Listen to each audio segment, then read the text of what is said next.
আল্লাহ পাক রব্বুল আলামিন লাখ কোটি শুকরিয়া আদায় করছি যে আমরা বহুদিন পর্যন্ত যে কার্যক্রমটা আলহামদুলিল্লাহ মানসিকভাবে ধারণ করে এবং বাস্তবে এটা বাস্তবায়নের জন্য যে চিন্তা রেখে আমরা কার্যক্রম পরিচালনা করছিলাম তারই একটা আলহামদুলিল্লাহ আজকে বাস্তবতা হলো যে আমরা সমমনা ইসলামী 5টি দল আমরা একত্রিত হয়ে কতগুলো মৌলিক বিষয় আমরা ঐক্যমতে পৌঁছতে পেরেছি। শুকরিয়া তাআলা আলহামদুলিল্লাহ। তার ভিতরে একটা হলো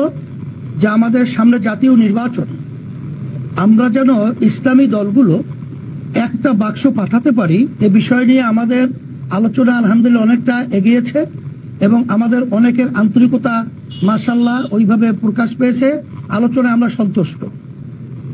আর দ্বিতীয় হলো যে আমাদের জাতীয় যে নির্বাচন কবে নাগাদ হবে এটার ব্যাপারে আমরা একমত বা ঐক্যে পৌঁছতে পেরেছি যে আমরা প্রয়োজনীয় গুরুত্বপূর্ণ যে সংস্কারগুলো রয়েছে সেই সংস্কারগুলো শেষ হওয়ার পরেই যৌক্তিক সময়ের মধ্যে জাতীয় নির্বাচন আমাদের সবাই ঐক্যমতে এটা আমরা একমত হয়েছি। আর একটা বিষয় আমরা ঐক্যমতে পৌঁছেছি, আধিপত্যবাদ, সাম্রাজ্যবাদীবাদ এবং বিশেষ করে বিদেশি যে আমাদের দেশ নিয়ে বিভিন্ন ধরনের তালবাহানা এটা যেন না করতে পারে এ ব্যাপারে আমরা সবাই ঐক্যমত হয়ে আমরা এর প্রতিবাদ করব এবং আমাদের দেশ ইসলাম মানবতা রক্ষার জন্য আমরা ঐক্যমতে পৌঁছেছি। আর একটা বাংলাদেশ কল্যাণ রাষ্ট্র প্রতিষ্ঠার ব্যাপারে এখানে ইসলাম এটাই তো কল্যাণ, ইসলামী নীতি আদর্শের মাধ্যমে যে কল্যাণ বয়ে আসছে দুনিয়াতেও আখেরাতেও, সেই হিসেবে আমরা ইসলামী কল্যাণ রাষ্ট্র প্রতিষ্ঠার জন্য আমরা সবাই ঐক্যমতে পৌঁছতে পেরেছি আলহামদুলিল্লাহ। আর একটা বিষয় হলো নারী যে বর্তমানে যে ফরেস্টার সংস্কার যে রয়েছে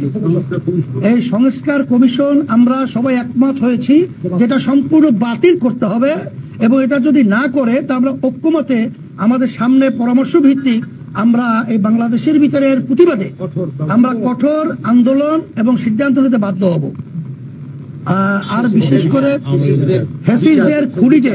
এবং দেশ থেকে যারা টাকা পাচার করেছে এদের বিচার এবং টাকা ফেরত নিয়ে আসার ব্যাপারে আমরা আলহামদুলিল্লাহ ঐক্যে পৌঁছতে পেরেছি যে তড়িৎ এই খুনি এবং যারা নাকি জালেম এবং যারা নাকি টাকা পাচারকারী রয়েছে তাদের বিচার, এই গণহত্যাকারী এক কথাই তারা যে এই বিচার যেন বাংলাদেশের ভিতরে ত্বরান্বিত এবং খুব তড়িৎ এটা বাস্তবায়ন হয় এ ব্যাপারে আমরা ঐক্যমতে পৌঁছতে পেরেছি। আর আলহামদুলিল্লাহ ধারাবাহিকতা আজকে আমাদের এই আনুষ্ঠানিকতা আজকে শেষ নয়, আমাদের এই লক্ষ্যে পৌঁছার জন্য আমরা সবাই ধারাবাহিকভাবে এই কার্যক্রম পরিচালনা চলতে থাকবে, বৈঠক চলতে থাকবে। আশা করি আলহামদুলিল্লাহ এই 53 বছর স্বাধীনতার পরে